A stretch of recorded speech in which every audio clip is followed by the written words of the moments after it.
दोस्तों नमस्कार। अगर आपका बैंक खाता बुरे दौर से गुजर रहे मुंबई के दी साहेबराव देशमुख कोऑपरेटिव बैंक में है तो समझिए कि आपके लिए अच्छे दिन आ गए हैं। दोस्तों आपके लिए अच्छे दिन लाने का काम देश के केंद्रीय बैंक भारतीय रिजर्व बैंक यानी आरबीआई ने किया है। इस खबर को अंत तक देखिएगा। चैनल के लिए नया है तो सब्सक्राइब कर लीजिए। वीडियो को ज्यादा से ज्यादा शेयर कीजिए ताकि ज्यादा से ज्यादा लोगों तक जानकारी पहुंचे। तो चलिए आगे बढ़ते हैं। दरअसल आरबीआई ने मुंबई के साहेबराव देशमुख कोऑपरेटिव बैंक का पुणे के कॉस्मोस कोऑपरेटिव बैंक के साथ स्वैच्छिक विलय की मंजूरी दे दी है। यानी अब साहेबराव देशमुख कोऑपरेटिव बैंक की सभी शाखाएं कॉस्मोस कोऑपरेटिव बैंक की शाखा के रूप में काम करेंगी। इस फैसले से साहेबराव देशमुख कोऑपरेटिव बैंक के लाखों जमाकर्ताओं को भारी राहत मिली है। आरबीआई ने कहा है कि विलय की यह योजना 26 सितंबर 2023 से लागू हो गई है। यानी 26 सितंबर 2023 से साहेबराव देशमुख कोऑपरेटिव बैंक की शाखाएं कॉस्मोस कोऑपरेटिव बैंक की शाखाओं के रूप में काम कर रही हैं।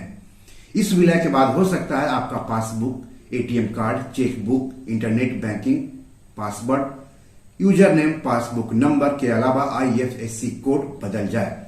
आप इसकी जानकारी अपनी शाखा में जाकर जरूर ले लें। अब दोनों बैंकों के बारे में कुछ जान लेते हैं।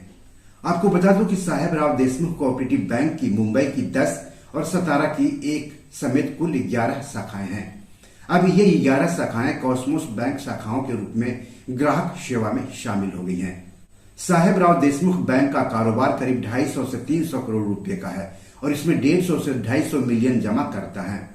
यह बैंक कुछ कारणों से वित्तीय संकट में था, इसलिए वह रिजर्व बैंक की वित्तीय पाबंदी के अधीन थी। अब उम्मीद है कि इस बैंक के विलय से कॉस्मोस बैंक के कारोबार में और बढ़ोतरी तो होगी ही, साहेबराव देशमुख बैंक के लाखों जमाकर्ताओं के हितों की रक्षा भी होगी। शहरी सहकारी बैंकों की क्षमता और ग्राहक सेवा बढ़ाने के लिए रिजर्व बैंक ने मार्च 2021 में एक सर्कुलर जारी कर सहकारी बैंकों में विलय को मंजूरी दी थी। उसी के आधार पर कॉस्मोस बैंक ने पिछले साल पुणे में आर्थिक रूप से व्यवहार्य बैंक श्री शारदा सहकारी का विलय करके सहकारी क्षेत्र में एक नया कदम उठाया।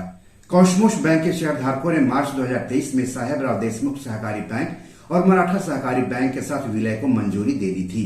कॉस्मोस बैंक के चेयरमैन CA मिलिंद काले ने तब कहा था कि बैंक इन 2 अधिग्रहण के साथ विस्तार करना चाहता है क्योंकि मुंबई में इसकी उपस्थिति काफी बढ़ जाएगी। तो एक तरफ कॉस्मोस सहकारी बैंक के लिए अच्छी खबर है, दूसरी तरफ साहेबराव देशमुख कोऑपरेटिव बैंक के ग्राहकों के लिए भी अच्छी खबर है।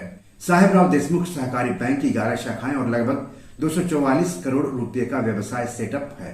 मराठा सहकारी बैंक की 7 शाखाएं और इसका कारोबार करीब 165 करोड़ रुपए का है।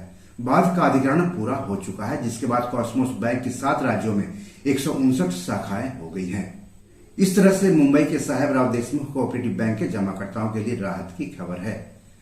दोस्तों बी और मनी मैनेजर में आज इतना ही। ये वीडियो आपको कैसा लगा हमें जरूर बताइए कमेंट बॉक्स में जाकर के।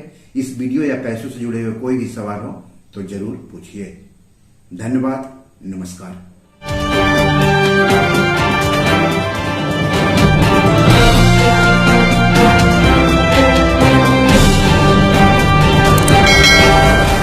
दोस्तों ये मेरी 7 किताब है जो कि amazon.com पर पब्लिश है। आप इसे डाउनलोड करके पढ़ सकते हैं। इन किताबों के लिंक्स इस वीडियो के डिस्क्रिप्शन में दिए हुए हैं। इन 7 किताबों में से 5 किताब मनी मैनेजमेंट पर है, यानी पैसा निवेश करके अधिक पैसा कैसे कमाएं पर आधारित है।